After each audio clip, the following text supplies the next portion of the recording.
Hello everyone, Shri Ram tutorial में आपका स्वागत है। मैं शशांक शेखर।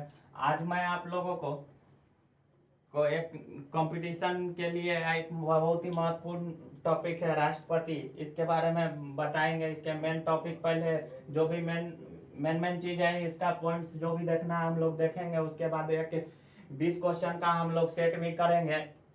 पहले हम लोग आज देखिए, अगर आप लोग चैनल पे नए हैं तो चैनल को लाइक और सब्सक्राइब जरूर करें।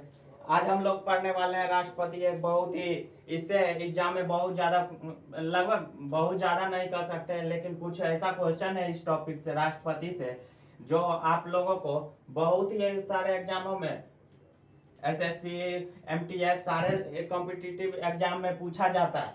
तो चलिए आज हम लोग उसी को कवर करते हैं। राष्ट्रपति देखते हैं।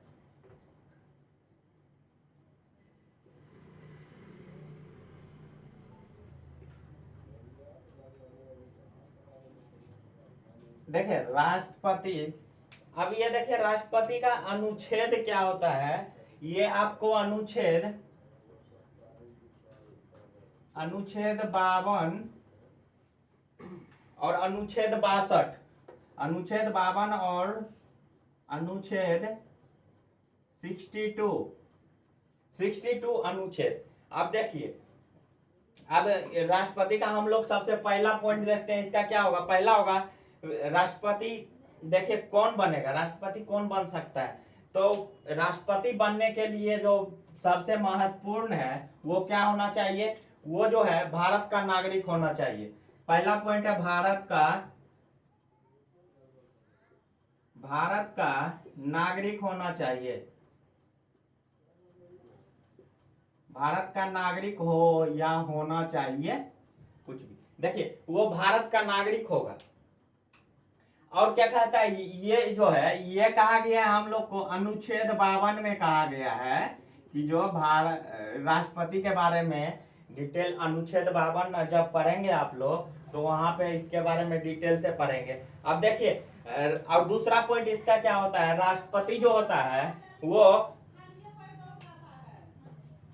राष्ट्रपति जो है, अब देखिए दूसरा पॉइंट क्या होता है, राष्ट्रपति जो होता है संघ की कार्यपालिका का प्रमुख होता है। राष्ट्रपति संघ की कार्यपालिका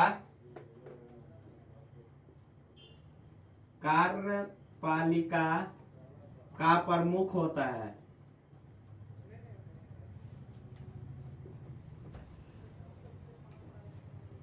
प्रमुख होता है। अब देखिए इसी पॉइंट से आपको एक क्वेश्चन पूछ लेगा कि जो यहाँ राष्ट्रपति किस संघ का प्रमुख होता है, तो वहां पे आप लोग का ऑप्शन रहेगा। तो वहां आप लोग कार्यपालिका बता सकते हैं कि राष्ट्रपति जो होता है हम लोग का कार्यपालिका जो संघ है उसका प्रमुख होता है। अब देखिए, आप देखेंगे हम लोग राष्ट्रपति के लिए योग्यता क्या चाहिए, योग्यता। अब हमको राष्ट्रपति बनना है या आपको ही राष्ट्रपति बनना है, तो उसके लिए तो कोई कंडीशन, जैसे आप लोग देखिए मैट्रिक ही पास करते हैं तो उससे पहले क्या होता है, हम लोग 9th पास करके मैट्रिक में जाते हैं। मैट्रिक के बाद हम लोग 11th में जाते हैं, 11th का एग्जाम देते हैं, तब ना 12th में। ऐसा तो नहीं है कि आप क्लास 4 में पढ़ते पढ़ते 1 साल के बाद आप 12th का एग्जाम दे दीजिएगा, ये तो नहीं होगा। तो उसी तरह राष्ट्रपति के लिए भी कुछ कंडीशन होता है कि जो राष्ट्रपति बनेगा उसके पास क्या क्या होना चाहिए। देखिए, तो उसमें सबसे पहला आएगा कि भारत का नागरिक होना चाहिए। जो भी राष्ट्रपति बनेगा हम लोग का वो क्या होगा, सबसे पहले भारत का नागरिक होगा। सबसे पहले क्या होगा, भारत का नागरिक होगा। लिख लीजिए, भारत का नागरिक होगा। भारत का नागरिक होगा, ये आपका पहला पॉइंट है। अब देखिए दूसरा क्या कहता है, दूसरा कहता है कि उसकी न्यूनतम आयु जो है कम से कम 35 वर्ष। आयु कितनी होगी, आयु लिखिए, आयु कम से कम 35 वर्ष यानी 35 वर्ष होना चाहिए, 35 वर्ष होना चाहिए। अब देखिए जो राष्ट्रपति बनेंगे हम लोग के, उसका उनका आयु जो है 35 वर्ष पूरा होना चाहिए, तबे वो राष्ट्रपति के लिए योग्य होंगे। अब देखिए तीसरा क्या कहता है, तीसरा कहता है लोकसभा के सदस्य बनने योग्य हो। अब देखिए तीसरा कहता है यहाँ पे लोकसभा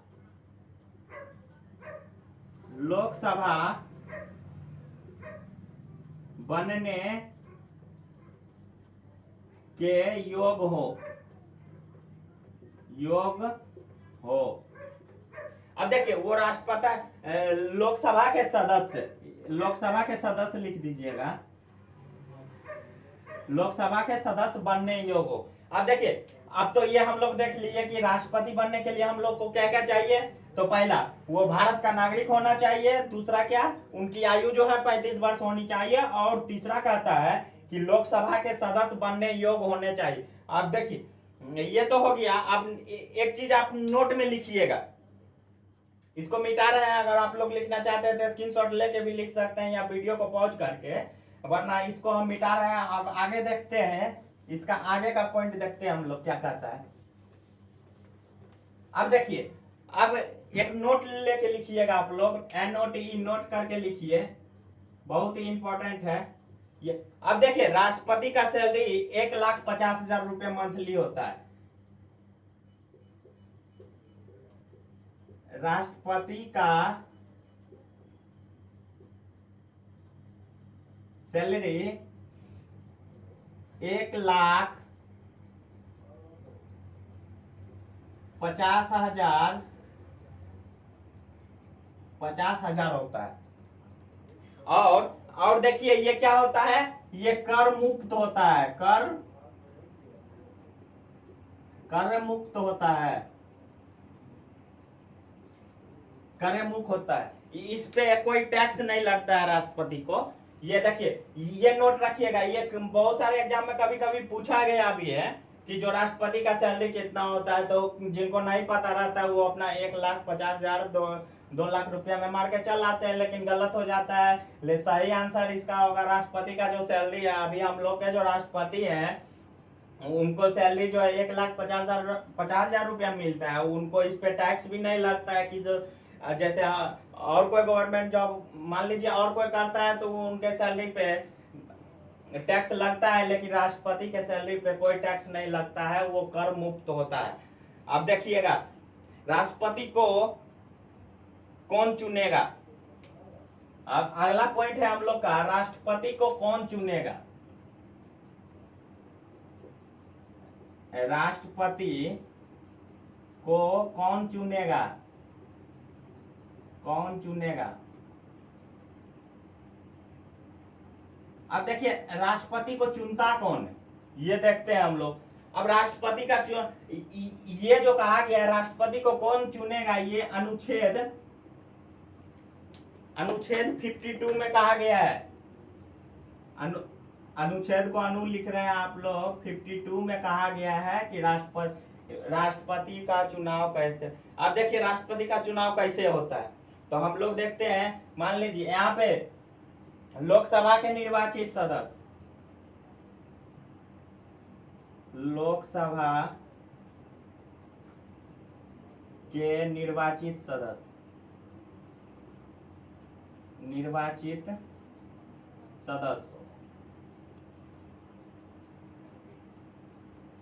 प्लस राज्यसभा के निर्वाचित सदस्य। उसके बाद लिखिए यहाँ पे प्लस राज्यसभा के निर्वाचित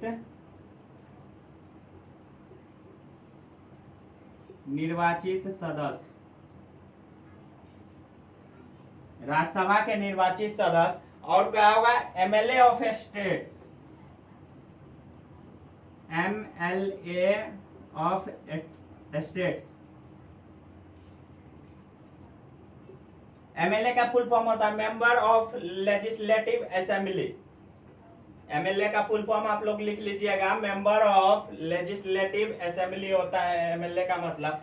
अब देखिए MLA जो है इसमें क्या क्या आएगा, 29 राज्य है हम लोग के, 29 स्टेट, 29 स्टेट, इसमें 29 स्टेट और 2 केंद्र शासित प्रदेश भी हैं। 2 केंद्र शासित, 2 केंद्र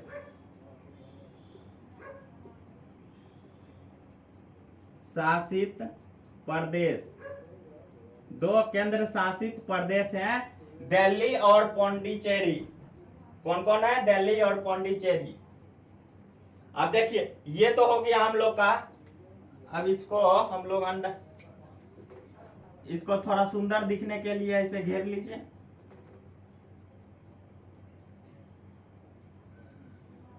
इसको भी घेर लीजिए, इसको क्यों छोड़े हम लोग।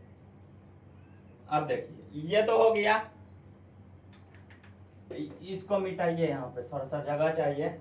अब देखिए ये क्या करेगा, ये सब वोट करेगा। क्या करेगा? वोट।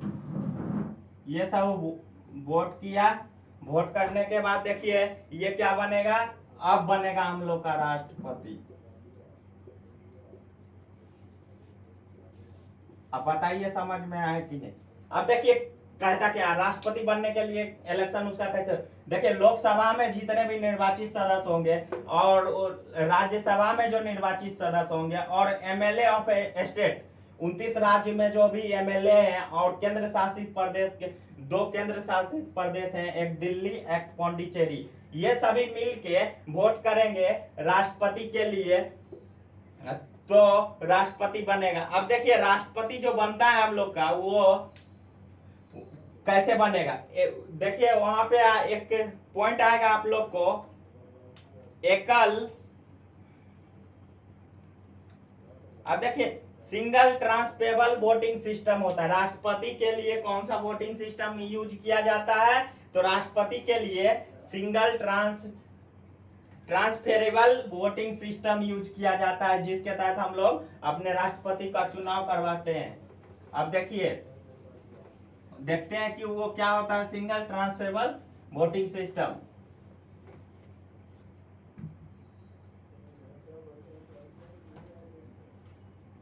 अब देखिए यहाँ पे क्या है, राष्ट्रपति का चुनाव की पद्धतियां, वो होता है सिंगल ट्रांसफरेबल वोटिंग सिस्टम। इसको हम लोग हिंदी में कहते हैं एकल संक्रमणीय पद्धति। अभी ये होता क्या है, इसमें देखिए जितने भी कैंडिडेट होंगे राष्ट्रपति के, सबको वोट देना होता है प्योरिटी के आधार पर।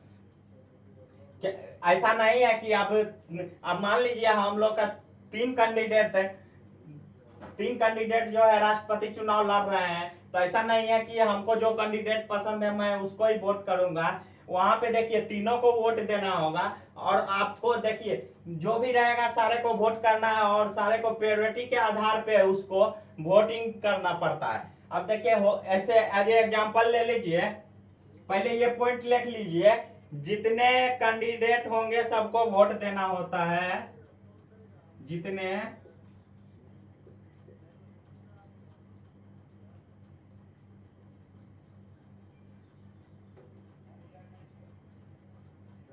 कैंडिडेट होंगे सबको वोट देना होता है।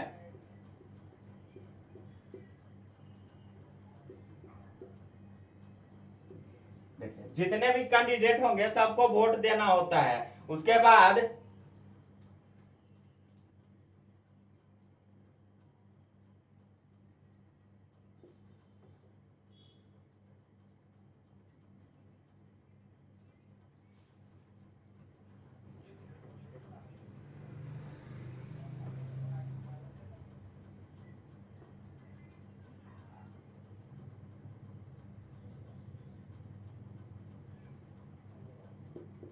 प्रायोरिटी के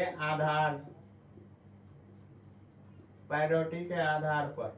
अब देखिए इसमें क्या होता है, ये पॉइंट लिख लीजिए आप लोग। अब देखिए अब एग्जांपल के तरह समझते हैं। पहला हम लोग कैंडिडेट है मीरा कुमार, मीरा कुमार हम लोग का पहला कैंडिडेट है। अब दूसरा है रामनाथ कोविंद, रामनाथ कोविंद, दूसरा है रामनाथ कोविंद और तीसरा है तीसरा कैंडिडेट हम लोग का प्रणब मुखर्जी। प्रणब मुखर्जी, प्रणब मुखर्जी, ये हम लोग का तीसरा कैंडिडेट है। अब देखिए ये जो यहाँ पे कह रहा है जितने भी कैंडिडेट होंगे सबको वोट देना होता है और प्रायोरिटी के आधार पर देते हैं। अब देखिए अब यहाँ पे कुछ आदमी है, मेरा पसंद है कि हम चाहते हैं कि नहीं रामनाथ कोविंद ही हम लोग के राष्ट्रपति बने, तो हम पहले इनको वोट देंगे। 1 नंबर वोट इनको पड़ेगा मेरे तरफ से, 1 नंबर, 2 नंबर पे ये और 3 नंबर पे ये। तो देखिए ऐसे ही जितने भी वोटिंग होंगे सब में इसी तरह से देखा जाएगा, और जिन पे प्रायोरिटी ज्यादा मिलेगा, जिन पे जैसे मेरा नाम देखिए प्रायोरिटी हम दिए हैं रामनाथ कोविंद को, अगर मैं इस प्रायोरिटी पे अगर ज्यादा आएगा तो राष्ट्रपति ये बनेंगे, ये नहीं बनेंगे और ये भी नहीं बनेंगे। जिनका प्रायोरिटी ज्यादा मिलेगा वही राष्ट्रपति बनेंगे। अब देखिए अब सबसे बड़ी बात आता है कि राष्ट्रपति को शपथ कौन दिलाता है। अब देखिए शपथ जो होता है राष्ट्रपति को भारत के सर्वोच्च न्यायालय के मुख्य न्यायाधीश जो होते हैं, सुप्रीम कोर्ट के जो जज होंगे, मुख्य न्यायाधीश जो होंगे वही राष्ट्रपति को शपथ दिलाते हैं। अब चलिए शपथ देखते हैं हम लोग, इसके आगे चलते हैं। शपथ एक पॉइंट है, इससे भी एग्जाम में बहुत बार पूछा गया है क्वेश्चन। शपथ लिखिए आप लोग, शपथ ये क्या होता है? देखिए इसमें होता है सर्वोच्च, भारत के सर्वोच्च न्यायालय के,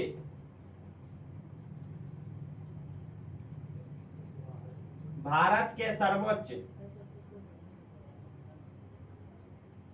न्यायालय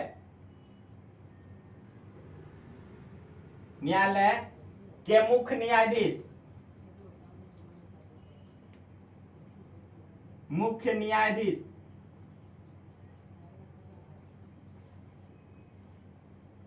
मुख्य न्यायाधीश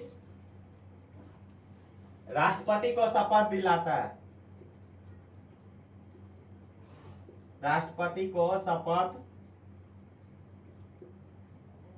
शपथ दिलाता है।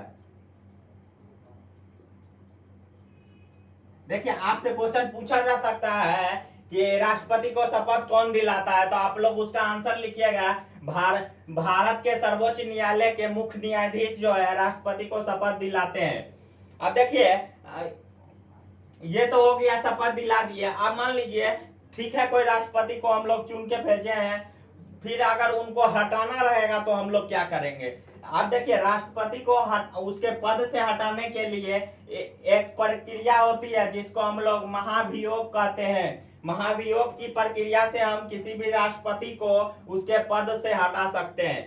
चलिए अब हम लोग देखते हैं महाभियोग क्या होता है। हम लोग देखते हैं महाभियोग।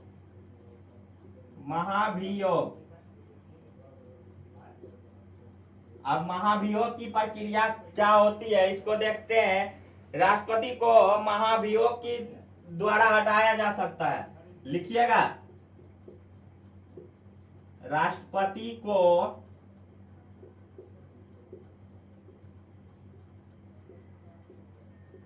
महाभियोग के द्वारा हटाया जा सकता है, के द्वारा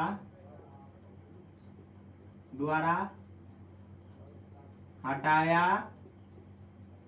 जा सकता है। राष्ट्रपति को महाभियोग द्वारा हटाया जा सकता है। अब देखिए ये जो कहा गया है ये सब हम लोग का अनुच्छेद 61 में है, अनुच्छेद 61 में है। इसके बारे में, महाभियोग के बारे में अनुच्छेद 61 में हम लोग पढ़ेंगे। तो देखिए अब तो ये हो गया कि राष्ट्रपति को हटाना है तो उसके लिए महाभियोग लगाते हैं हम लोग। मान लीजिए ये संसद है,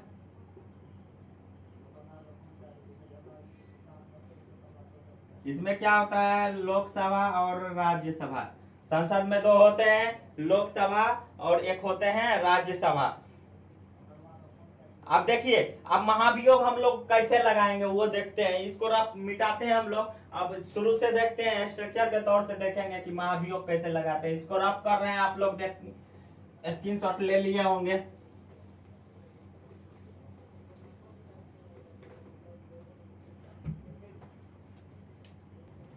चलिए अब देखते हैं हम लोग महाभियोग कैसे हम लोग लगाते हैं। ये देखिए, हम लोग मान लीजिए सांसद, ये सांसद हुआ।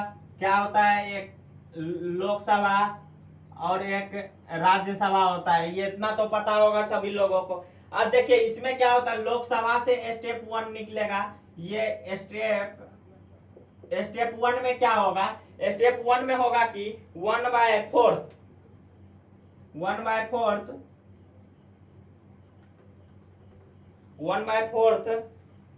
लोग लिखित में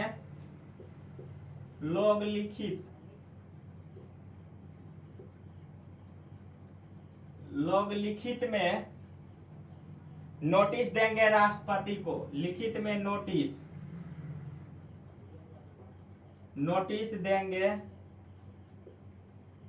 देंगे राष्ट्रपति को।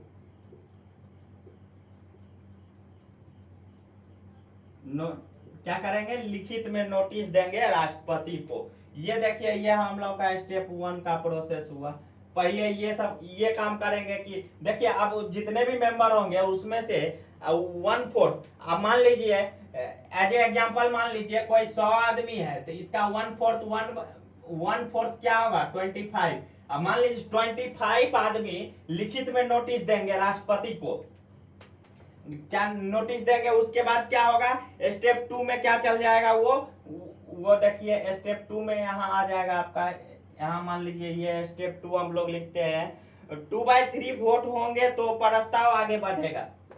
अब देखिए क्या होगा, 2/3 वोट होंगे तो प्रस्ताव आगे बढ़ेगा।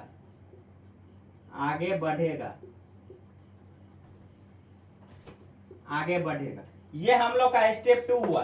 अब मान लीजिए ये जो 1/4 आदमी जो थे वो राष्ट्रपति को नोटिस दिए, और उसके बाद अगर इनके सपोर्ट में 2/3 वोट हो, अब ये जो लोग नोटिस दिए हैं उनके सपोर्ट में 2/3 लोग सपोर्ट में आ जाते हैं, तो वो प्रस्ताव आगे बढ़ के कहा जाएगा, राज्यसभा में जाएगा।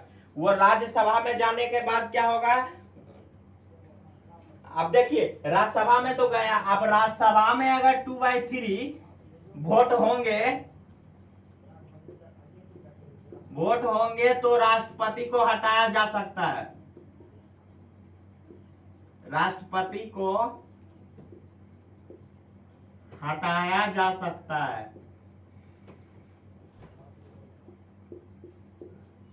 अब मान लीजिए, देखिए अगर आपका इतना 2/3 वोट नहीं हुआ राज्यसभा में, तो वहां महाभियोग क्रिया लागू नहीं हो पाएगा और राष्ट्रपति हम लोग का नहीं बदला। देखिए तो महाभियोग समझ लिए। महाभियोग में सबसे पहला स्टेप क्या हुआ हम लोग का, स्टेप 1 पहला क्या होगा कि पहला काम हम लोग क्या करेंगे, राष्ट्रपति को हटाने के लिए तो 1/4 तो लोग क्या करेंगे, नोटिस देंगे लिखित में राष्ट्रपति को। उसके बाद वो क्या होगा, उस पर वोटिंग होगा। तो अगर 2/3 वोट होंगे, तब अगर 2/3 वोट इसके सपोर्ट में आते हैं, तब ये प्रस्ताव कहाँ जाएगा, राज्यसभा यानी परमानेंट हाउस में जाएगा। राज्यसभा को हम लोग परमानेंट हाउस भी कहते हैं। अब देखिए परमानेंट हाउस में जाएगा, फिर उस पर वोटिंग होगा। अगर 2/3 वोट हो गया तो राष्ट्रपति को हटाया जा सकता है। अगर 2/3 वोट सपोर्ट में नहीं आया तो राष्ट्रपति को नहीं हटाया जा सकता है। यही प्रक्रिया है, हम लोग का महाभियोग कहते हैं। अब देखिए हम लोग यहाँ पे देख रहे हैं, अब हम लोग पढ़ने वाले हैं राष्ट्रपति का अधिकार। अब राष्ट्रपति जो होते हैं उनके पास कुछ अधिकार होते हैं। उनका देखिए सबसे पहला अधिकार क्या है, प्रधानमंत्री की सलाह पर मंत्रिपरिषद। अब देखिए प्रधानमंत्री से सलाह लेने के बाद वो मंत्रिपरिषद बनाते हैं। और दूसरा है उसका सर्वोच्च न्यायालय और उच्च न्यायालय के मुख्य न्यायाधीशों की नियुक्ति करता है। कौन करते हैं, तो राष्ट्रपति करते हैं। क्वेश्चन आपसे पूछा जा सकता है, सर्वोच्च न्यायालय और उच्च न्यायालय के मुख्य न्यायाधीशों की नियुक्ति कौन करता है, तो राष्ट्रपति करता है। AGI attorney general of India, भारत का मुख्य न्यायवादी, इसका भी जो है नियुक्ति राष्ट्रपति के द्वारा किया जाता है। अब देखिए लोक सेवा आयोग के अध्यक्ष और सदस्य, इनकी भी नियुक्ति राष्ट्रपति के द्वारा की जाती है। वित्त आयोग के सदस्य भी राष्ट्रपति के द्वारा नियुक्त किए जाते हैं। और राज्यों के राज्यपाल, अब किसी भी राज्य में जो राज्यपाल बनते हैं उनका भी नियुक्ति जो है हम लोग के राष्ट्रपति ही करते हैं। ये देखिए, इसके बाद एक पॉइंट है, राष्ट्रपति जो होता है संसद का अभिन्न अंग होता है। एक पॉइंट लिख लीजिए, राष्ट्रपति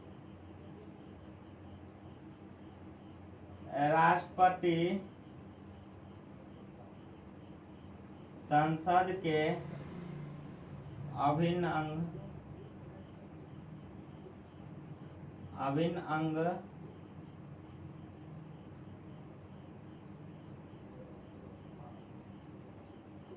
राष्ट्रपति जो होते हैं संसद के अभिन्न अंग होते हैं। संसद द्वारा पारित विधेयक राष्ट्रपति के अनुमोदन के बाद ही कानून बनता है। अब मान लीजिए कोई भी संसद में हम लोग का कानून पास होता है तो वो राष्ट्रपति के पास जाएगा, राष्ट्रपति या उस पे अनुमोदन दे का मतलब उनका साइन उस पे होके तभी वो बिल पास होता है। अगर मान लीजिए संसद द्वारा कोई विधेयक राष्ट्रपति के पास पहुंचा और राष्ट्रपति के पास कुछ शक्तियां होती है, वो क्या होती है कि राष्ट्रपति के पास विधेयक पहुंचा ना तो राष्ट्रपति उसको इनकार किया ना उसको आगे बढ़ाया। मान लीजिए ऐसे भी बोल सकते हैं कि राष्ट्रपति के पास कोई भी विधेयक हम लोग संसद से पास करके हम लोग राष्ट्रपति के पास गया और वहां पे राष्ट्रपति ना तो उनको अनुमोदन किया ना उसका इनकार किया और ना उसे फाइनल मोहर लगा रहा है और ये भी नहीं कर रहा, उस पर फाइनल मोहर भी नहीं लगा रहे हैं कि ये बिल पास करेंगे या नहीं करेंगे, उस पर वो भी नहीं कर रहे हैं। तो देखिए, और ना तो पुनः विचार के लिए संसद, आप देखिए अगर कोई बिल नहीं पास होता है तो उसको फिर से संसद में भेज देना चाहिए, पुनः विचार करे सदस्य लोग कि ये ठीक है कि नहीं, लेकिन उसके लिए भी नहीं भेजता है राष्ट्रपति। तो देखिए मतलब राष्ट्रपति ने विधेयक अपने पास रख लिया।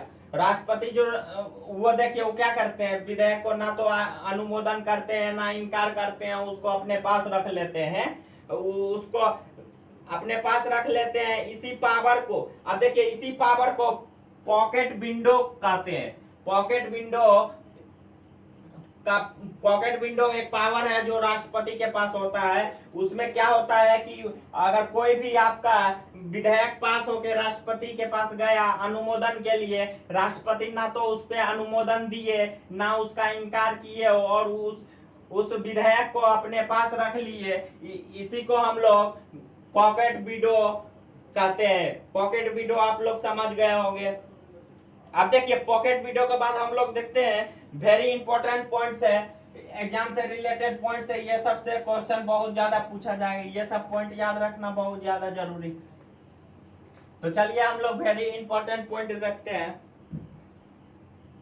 तो देखिए इस वेरी इंपॉर्टेंट पॉइंट 3 पॉइंट है। इसमें क्या होता है, राष्ट्रपति को अनुच्छेद 72 के अंतर्गत किसी अपराध के लिए किसी व्यक्ति को अगर फांसी का सजा या कोई भी सजा सुनाया गया है तो वो सजा कम करने की शक्ति होती है राष्ट्रपति के पास। अब मान लीजिए किसी को कोई भी अपराध की वजह से उसको फांसी का सजा पड़ गया, फांसी का जो सजा पड़ा तो वो सुप्रीम कोर्ट से उसको फांसी का सजा कोई भी कोर्ट से पड़ा है तो वो सिर्फ एक ही आदमी जो है उस सजा को माफ कर सकता है, या तो उसकी सजा को कम कर सकता है या माफ करके उसको माफ करता है। तो वो सिर्फ हक जो होता है राष्ट्रपति के पास होता है, उसको प्रधानमंत्री उसकी सजा को नहीं कम कर सकते हैं। वो देश के सिर्फ राष्ट्रपति ही उसकी सजा को कम करने की शक्ति उन्हीं के पास होती है। और ये राष्ट्रपति जो होते हैं तीनों सेनाओं के प्रमुख होते हैं। अब देखिए थल सेना, जल सेना और वायु सेना, 3 सेनाओं, तीनों सेनाओं के प्रमुख होते हैं राष्ट्रपति। आप लोगों से देखिए क्वेश्चन में पूछ सकता है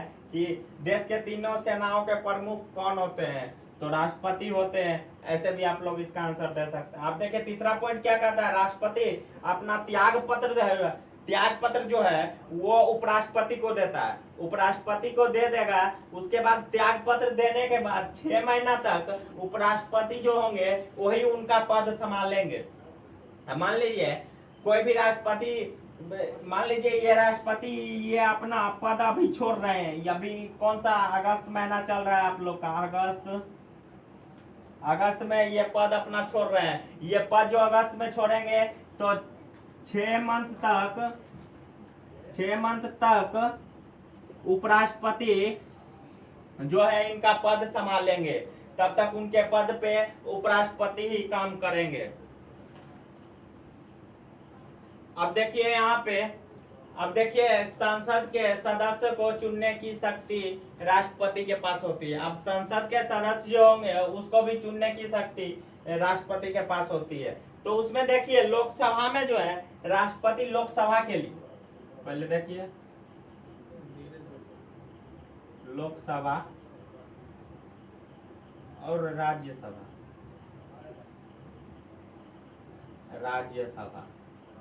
अब देखिए दोनों में कितना कितना व्यक्ति को चुनते हैं राष्ट्रपति। इसमें देखिए राष्ट्रपति जो है लोकसभा में 2 सदस्य चुनते हैं, 2 सदस्य लोकसभा में और 12 राज्यसभा में, 12 सदस्य राज्यसभा में चुनते हैं राष्ट्रपति। अब ये देखिए ये 2 सदस्य जो होंगे एंग्लो इंडियन होंगे, ANGLO, एंग्लो इंडियन होंगे 2 सदस्य। और यहाँ देखिए उसके बाद जो होंगे इसमें से खेल कला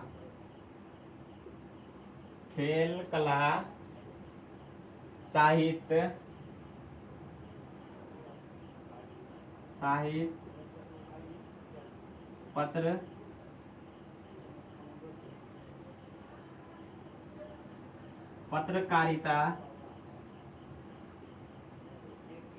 पत्रकारिता विज्ञान सामाजिक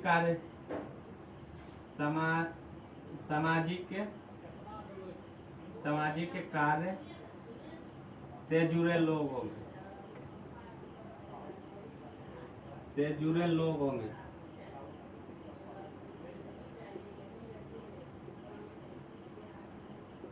देखिए अब देखिए इसमें अब राज्यसभा में जो सदस्य चुनेंगे 12, उसमें से खेल से, कला से, साहित्य से, पत्रकारिता से, विज्ञान से, सामाजिक कार्यों से जुड़े लोग को चुनेंगे राष्ट्रपति। और इसमें लोकसभा में जो दो सदस्य चुनते हैं वो एंग्लो इंडियन रहते हैं। एंग्लो इंडियन के बारे में आप लोग जानते ही होंगे। एज एग्जाम्पल चलिए मैं अपनी भाषा में समझा देता हूँ। मान लीजिए आपके मदर इंडिया के बाहर के हैं, एज नेपाल के हैं, आपके फादर इंडिया के हैं, अगर वो दोनों आपस में मैरिज करते हैं तो वो एंग्लो इंडियन पीपल कहलाएंगे। ये एंग्लो इंडियन जान गए। अब देखिए इसके बाद जो होता है राष्ट्रपति की आपातकाल शक्तियां। अब देखिए राष्ट्रपति की आपातकाल शक्तियां भी है। उसमें राष्ट्रीय आपातकाल, राज्यों में राष्ट्रपति शासन, और क्या कहता है वित्तीय आपातकाल।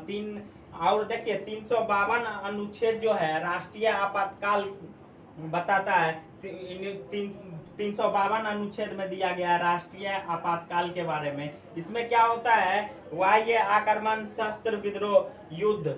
जब राष्ट्रीय आपातकाल कब लगता है, जब युद्ध हो रहा है, कोई शस्त्रीय विद्रोह हो रहा है, आक्रमण हो रहा है, ये सब में राष्ट्रीय आपातकाल हम लोग के राष्ट्रपति लगाते हैं। अब देखिए राज्यों में राष्ट्रपति शासन। अब राज्यों में राष्ट्रपति शासन कब लगता है, अगर मान लीजिए अभी चुनाव हम लोग का जो होने वाला है वो चुनाव में कुछ दिन का ही वक्त बचा है। अब ऐसे में अगर बीजेपी और जेडीयू का गठबंधन अगर अभी टूटता है तो वहां पे उस कंडीशन में हम लोग को अभी बिहार राज्य में क्या लग जाएगा, राष्ट्रपति शासन लग जाएगा। और उसके बाद जब इलेक्शन होगा तो फिर से नया गवर्नमेंट बनेगा, और जब तक इलेक्शन से पहले तक राष्ट्रपति शासन ही लगा रहेगा। इलेक्शन के बाद राष्ट्रपति शासन हट जाएगा।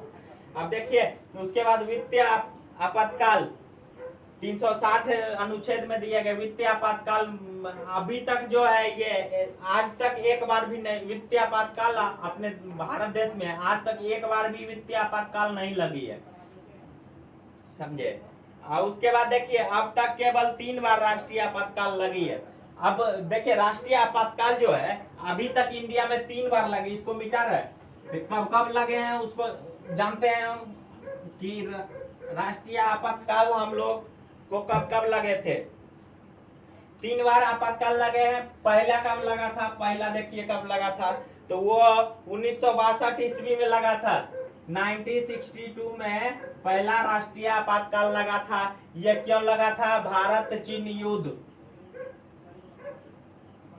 भारत चीन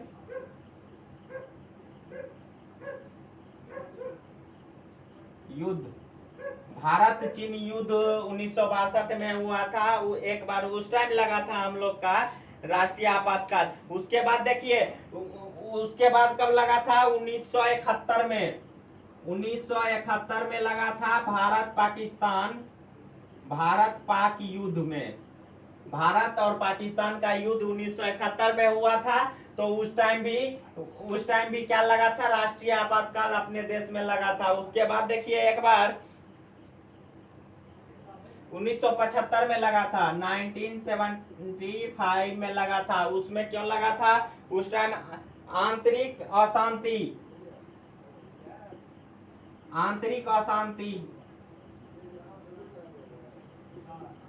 आंतरिक अशांति की वजह से 1975 में। अभी तक 3 बार ही राष्ट्रीय आपातकाल लगाया गया है। एकमात्र व्यक्ति जो राष्ट्रपति, अब देखिए ये आपातकाल तो हम लोग ये देख लिए। इसके बाद देखिए एक इंपॉर्टेंट पॉइंट देखिएगा, ये तीनों याद रखिएगा कि जो 3 बार जो राष्ट्रीय आपातकाल, अब 3 बार जो राष्ट्रीय आपातकाल जो लगा था वो कब लगा था और क्यों लगा था। तो पहला देखिए 1962 में तो बताया, भारत और चीन में युद्ध हुआ था 1962 में तो लगा था। 1971 में भारत पाकिस्तान का युद्ध में लगा था। उसके बाद देखिए 1975 में जो फिर लगा राष्ट्रीय आपातकाल, वो अशांति के, आंतरिक अशांति की वजह से राष्ट्रीय आपातकाल लगा था। इसके बाद क्या होगा, इसके बाद देखिए एकमात्र व्यक्ति, अब देखिए एक क्वेश्चन आपसे ये बहुत बार एग्जाम में पूछा गया, बहुत इंपॉर्टेंट क्वेश्चन है। एक ऐसे राष्ट्रपति जो, एकमात्र ऐसे व्यक्ति जो 2 बार राष्ट्रपति रह चुके हैं। 2 बार कौन राष्ट्रपति रहे थे, डॉक्टर राजेंद्र प्रसाद, डॉक्टर राजेंद्र प्रसाद।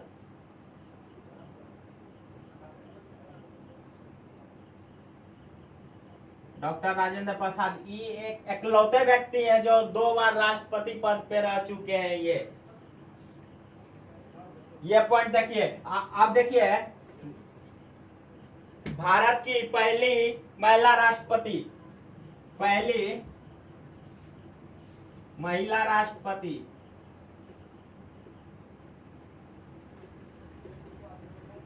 पहली महिला राष्ट्रपति कौन थी, प्रतिभा पाटिल।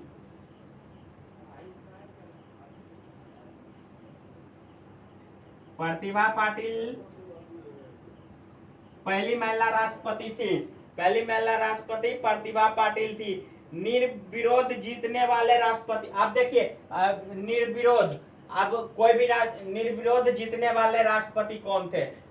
निर्विरोध किसको कहेंगे, मान लीजिए आप चाहे हम राष्ट्रपति के लिए इलेक्शन लड़ने के लिए खड़ा हुए हैं और हम लोगों के विरोध में, मेरे ही विरोध में या आपके विरोध में कोई नहीं इलेक्शन लड़ रहा है तो वो निर्विरोध हुआ।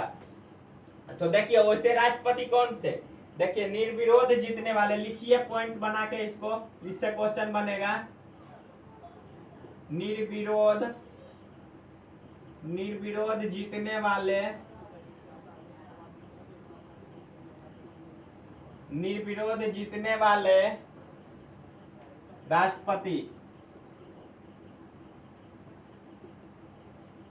निर्विरोध जीतने वाले राष्ट्रपति कौन थे, कौन थे, नीलम संजीव रेड्डी, नीलम संजीव रेड्डी, नीलम संजीव रेड्डी, ये जो है निर्विरोध राष्ट्रपति बने थे।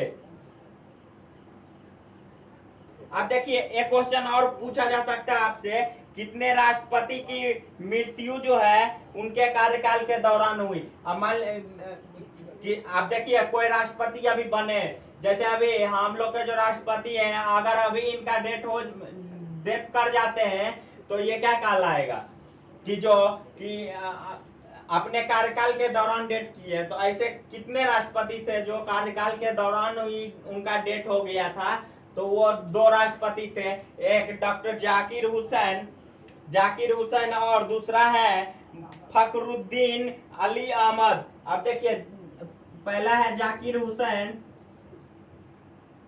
जाकिर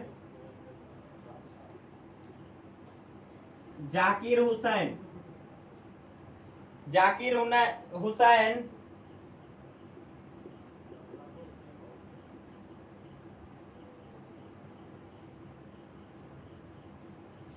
अब दूसरा है फखरुद्दीन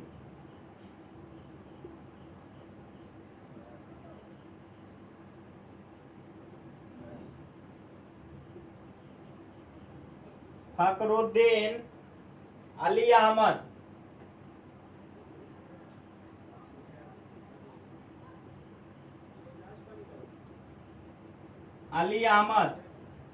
ये जो 1974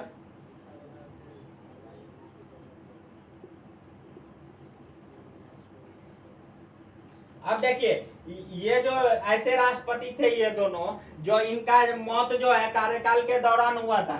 डॉक्टर जाकिर हुसैन राष्ट्रपति बने थे 1967 ईस्वी में, और इनका जो देहांत था वो 1969 ईस्वी में हो गया था, कार्यकाल के दौरान ही इनका भी मौत हुआ था। दूसरे राष्ट्रपति थे फखरुद्दीन अली अहमद, ये 1974 में राष्ट्रपति बने थे और 1977 में भी इनका मौत हो गया था, वो भी कार्यकाल के दौरान ही मौत हुआ था इनका। अब देखिए इंपॉर्टेंट आर्टिकल देख लेते हैं हम लोग, ये लास्ट है, इंपॉर्टेंट आर्टिकल जान लेते हैं, इसके बाद हम लोग अगले क्लास में इसका एक 20 क्वेश्चन का एक सेट करेंगे हम लोग साथ में। अब देखिए इंपॉर्टेंट आर्टिकल लिखिए, इंपॉर्टेंट आर्टिकल।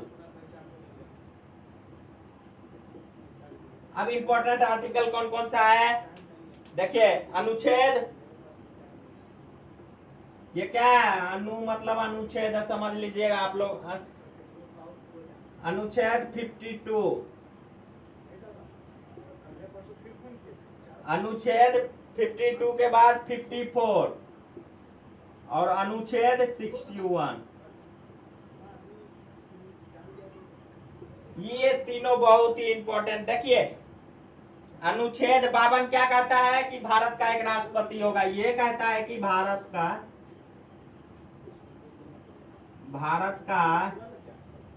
एक राष्ट्रपति होगा,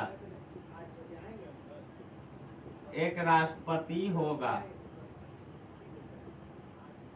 भारत का एक राष्ट्रपति होगा। और अनुच्छेद 54 क्या कहता है, राष्ट्रपति निर्वाचन, राष्ट्रपति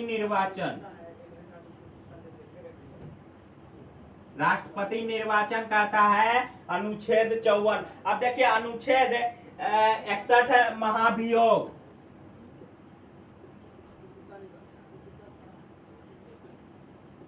अभी हम लोग पढ़े थे कि महाभियोग की प्रक्रिया, महाभियोग हम लोग क्यों यूज करते हैं, राष्ट्रपति को उसके पद से हटाने के लिए हम लोग महाभियोग लगाते हैं, वो अनुच्छेद 61 में आता है। अनुच्छेद 52 में कहा गया है कि भारत का एक राष्ट्रपति होगा, भारत का भी एक राष्ट्रपति होगा, अनुच्छेद 52 में कहा गया है। और अनुच्छेद 54 में राष्ट्रपति के निर्वाचन के चुनाव, राष्ट्रपति चुनाव के बारे में बताया गया है। और अनुच्छेद जो 61 है वो महाभियोग, राष्ट्रपति को उसके पद से हटाने की प्रक्रिया के बारे में बताया गया है।